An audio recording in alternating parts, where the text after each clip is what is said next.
India has the biggest railway network under single management in the world.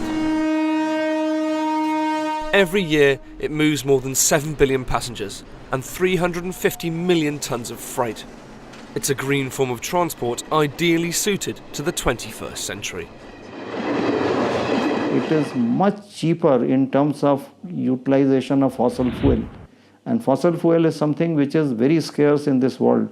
And any transport system which uses less fossil fuel has to be utilized by everybody. And that is the reason why America and Africa and China, everybody is going in for making more and more railway systems. Because the railway uses 1/6 of the petroleum requirement compared to roads. So you can carry 6 times more traffic with the same petroleum product. Indeed, around the world, other countries are considering a push back to rail. Pre-crisis Japan had been testing a new breed of maglev trains. China is preparing for a huge investment in railways, and even the US shifts 40% of freight by rail and is looking to expand the figure. Yeah, rail freight is expected to become even more important. Environmental concerns are leading a shift of freight from truck only, especially to truck rail intermodal moves. There's been a lot of growth in that area recently, and in the economic recovery that's occurring now, intermodal freight is actually recovering faster than other types of freight in the US. A belief borne out by Warren Buffett's $26 billion investment in the Burlington Northern Santa Fe Railway. Yet in India, the trains are neglected and the system is creaking. Construction started in the mid-1800s and rail was nationalised in the 1950s. This points control equipment was installed in 1932 and has seen better days. It faces the problem of funding. They only have to make a road and the trucks and everything else is brought by somebody else. In railways, you not only make railway line, you have to provide for locomotives, coaches, wagons, everything. So it is actually, what I should say, a very intensive utilization of capital. The focus for the government in recent years has been on expanding the roads. It has embarked on a programme to build 15,000 kilometres of new roads at an estimated cost of $30 billion.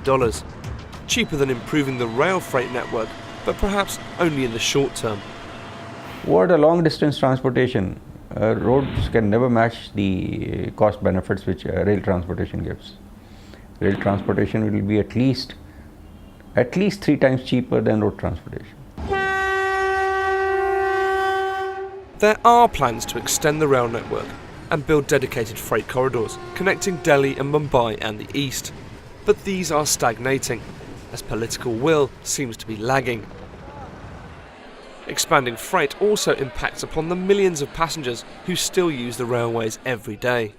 These essentially, as you know, are exclusive corridors which will only carry freight, which right now are inefficient because passenger traffic travels on the same lines and therefore freight has to wait, and therefore it slows down business and turnaround times. The railways have slipped. In 2006 they made a profit of $4.5 billion. Today they spend over 110 rupees for every 100 they earn.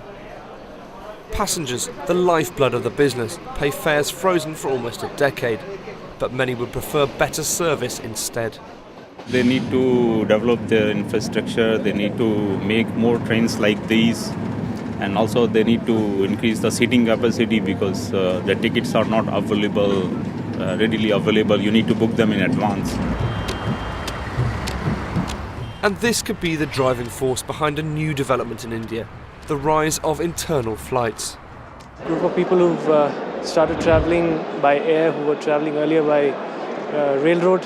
So the airlines have tapped into that sort of market. With deregulation and a recent explosion of low-cost airlines, air travel within India is booming. This January, domestic passenger traffic was up 20% on the year before.